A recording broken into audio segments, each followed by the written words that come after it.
My name is Iris. I'm 43 years old. I was born and raised in Honduras, and I had been married to my abuser for 16 years. Now I have been free from my abuser for 2 months. My husband is a very charming person. You would never suspect that he's an abuser.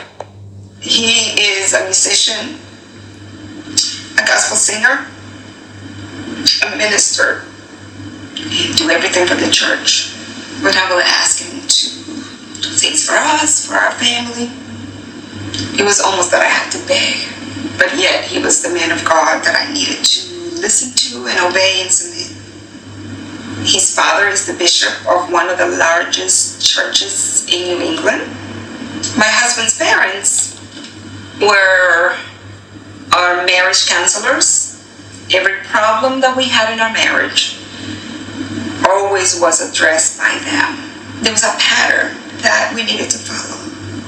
But the less the woman says, the better we look.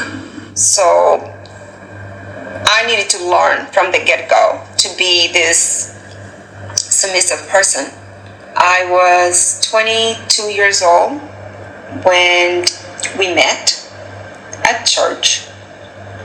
He was very charming and very intelligent, but very into himself. I didn't know that he was the bishop's son. He had to use that to convince me that he was a good guy, actually. My mom kept reassuring me. He seems like a nice guy, and he comes from a great family. We started to go out. In a way, he kind of convinced me, and I started to idolize his family, the same way that everybody else in the congregation would idolize them, because in the outside is the Huxtable family, the perfect family, powerful. They're all college graduates and well put together. And here I am, a girl from a third world country who came to this country with nothing. So I said, hey, you know what? He seemed safe. The more comfortable he was with me, the more I noticed that he was more demanding. In one of our dates, he proposed to go hiking, and I said, sure, I love hiking. So we went for a hike, and in our way back, we happened to get lost. And oh my goodness, he lost it. He completely lost it. And I was a little like, oh my goodness, what happened to the nice person that I thought he was? So I remember going home and telling my parents what had happened. And I said, oh my goodness, I think I'm done. If he calls, I'm not home. I just don't want to go out with him anymore. So he called, and my mother said, well, he seems like a nice person, and he comes from a nice family. I think you should give him a chance. And he was very apologetic, and he said that will never happen, and he was very remorseful. And I said, okay, I forgave him, and we got back together. After a year of dating, he proposed to me. I had finished my associate's degree, and I was very driven, planning to continue to go to school, but I had gotten a really good job, so I was working, I had my own apartment. Now that we are engaged, we put in our money together. But it was more like my money together and his name in my account, in our account, because he didn't have any savings, he didn't have any money. So I agreed to that because he convinced me. He thought, well, we're getting married, why not? But then he started overspending. The bank will, send letters that we overdraft their account. It was just crazy. So I said to him, if you need to spend money in that account, you have to let me know so I can balance the book. And so he was very upset about that. And then he said, I'll take over. So I said, okay, go ahead, take over the finances. We get home after our honeymoon. I went back home to my mother crying. And I said, I think I made a mistake. It was a different person. I got pregnant. I think the baby was about 3 months. I had not slept for days. I had said to him, well, Friday night, can you get up in the middle of the night with the baby and help me? And then let me sleep in on Saturday because I'm exhausted. And he just left. And I remember just crying. I was emotionally drained. I felt helpless. I felt like I wasn't married to someone. I was a single mom. And this is within a year. Now, prior to us getting married, we had discussed of me going back to school because that was something that it was very important to me. So I asked him, well, the baby now it's a year old. He's no longer breastfeeding. I'm going back to school and follow my dreams. And again, he told me, school is for stupid people. You don't need school. We don't have the money. It was all about him. It was almost like raising another child for me because I had to take care of him. I had to take care of him even sexually. I remember coming home after having my first baby. I'll be hearing my ex talking to his brother, bragging about that his wife and him had intercourse 3 weeks after having a baby. My ex said, oh, I can have me, before 3 weeks. And I remember saying no, because I just had a baby. I don't want to. And finally, I gave in. And I remember just the pain again. But I felt like, well, if I didn't do it, then I wasn't going to be a good wife.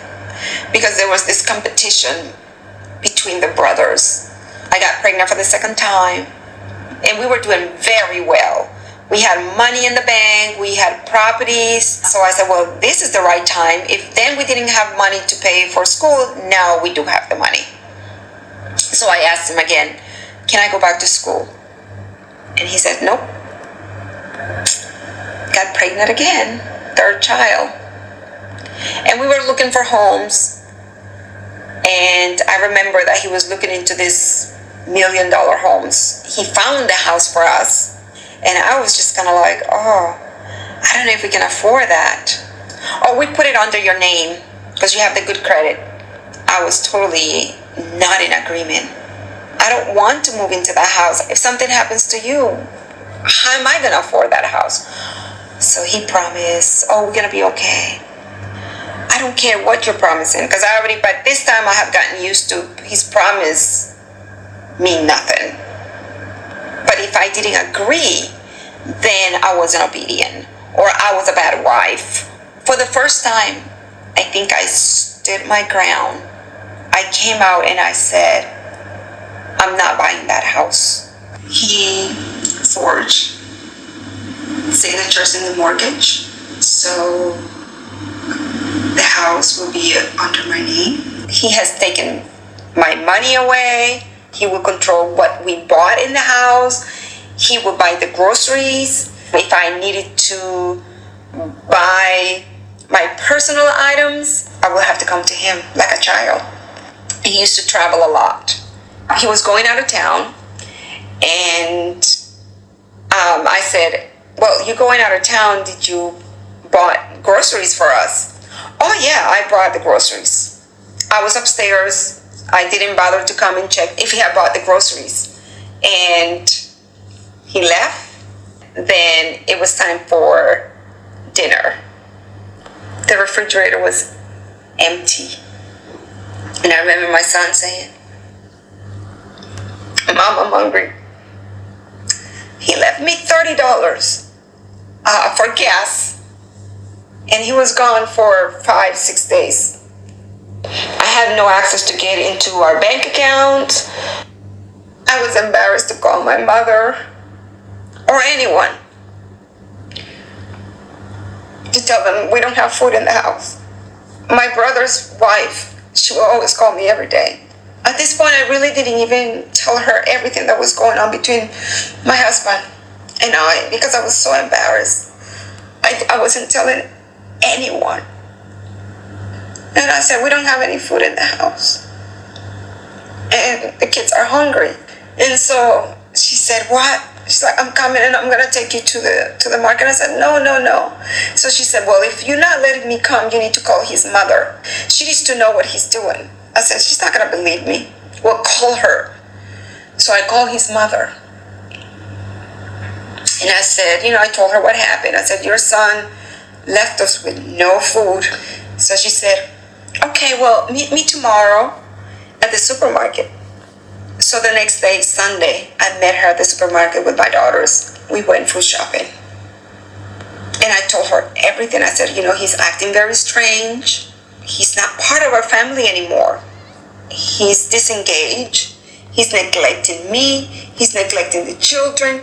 He's neurotic. He's screaming. He was cussing. I've never seen him at that level. And she just shake her head and just kind of, okay. She heard what I said. After my fourth child was born, my husband started complaining that we were having financial difficulties and that I must go back to work. So I came excited and I said, I got hired. I have a job. And it was something that I really wanted to do because it was working with youth. The problem was that to take this job, I needed to work on a Tuesday night because that's when they had staff meetings. Now, Tuesday night for him, he has to go to church. And he said to me, well, I guess you can't take that job. And I couldn't take the job. That was the moment that I said, well, I need to go back to school. And he agreed before we got married that I was going to be able to finish school. The minute I decided that I was going to go back to school, he said, well, we don't have money and you need to go back to work. And I said, fine, I'll get myself a job, no problem, which I did. I was going to school, taking care of the house, taking care of the children. I will try everything that will not make him upset so I can stay in school. So he demanded for me to quit school. And I said, well, what are your conditions? Why do I have to quit school? And he just said, well, we don't have money. And I said, but I'm working. I got a third job at the school. He was not satisfied with that. At that point, I met with one of my counselors because I was having difficulties in school because he was giving me hell at home. Just horrible, mistreating me as a child, like I was his child. I could not make any decisions without him. At that point when I was in school, I didn't know what really I was being abused. Not only physically, but now it was emotionally and mentally. I was just drained. He had told me, if you want to stay with me, you need to submit. And whatever I said, it goes. But I received a phone call from a pastor from another church. And she asked me, how you doing? And I said, I'm doing great. I wasn't telling people what was going on in our marriage. And she pretty much said, your husband is having an affair. She didn't give me the name of the lady that he was having an affair with, but she did confirm that this young lady was part of our church. I refused to believe it. My Christian husband would, go on with an affair. And I immediately said to myself, no one will believe me. I needed more evidence. So I called my cousin and I said, I need your help. And he said yes. So I had the information where he was going to be meeting this young lady. I just needed him to take pictures because he's been accusing me of lying, and he had gone to my parents and lie about me. He had gone to his parents and lie about me. He had gone to many of our church friends and lie about me, accusing me that I was the one who was in an affair. He tried to make me look like I was crazy, that I was the one who was leaving the marriage. All alone, he was trying to isolate me from the children. So I live in that fear constantly. I remember giving him an ultimatum. I want you out of the house by Saturday. If you don't leave the house by Saturday, I will call your parents and I will call the police. We need to explain to the children that we need a break and that you're going to be away for a couple of weeks, because the children were watching the abuse. He was the one who filed for divorce. And of course, he lied to the children. He told the children all along that I was the one who filed for divorce. Mommy wants a divorce. Mom filed for divorce. And I couldn't find an attorney. Any attorney that was recommended to me, do you have any association with this church? Do you know this family? They will say yes. The church had retainers with all of the best attorneys in the city. Finally, I got that phone call that I was waiting for desperately. And he was an attorney, a pro bono attorney. And I just thought, she's gonna help me. She knows domestic violence. She knows abuse. She's my only way out. I knew I should have left her office the moment she said, "Oh, I know that church." She just wanted me to sign the documents, give custody of my children to him. She didn't want to discuss anything that would help me to get to the truth. My forensic accountant said the church is not handling the church money, finances, legally. One of the brothers is the accountant at the church, and how the church was actually able to manipulate his pay stubs in a way that would look that he's only making $20,000. I remember receiving emails from my husband's father. They were threatening emails. One particular email, he asked me to deny the truth. He said, "You need to tell people that everything that you have said, it's a lie." He was trying to keep me quiet so the church wouldn't find out the truth, despite of evidence that we had of neglect of the children and the fear that the children were having living with him. His charm won him the 50-50. His family all alone has been trying to keep me quiet. They never believed me. They didn't want a scandal. The church is their life. I no longer believe in the church system because I know it's imperfect. But what got me through was my relationship that I had with God. I am grateful that I'm not longer subjected to do things that I didn't want to do. The women's place for me is a place of love, a place where you feel safe. I have found happiness. I have found an energy that I've never felt before.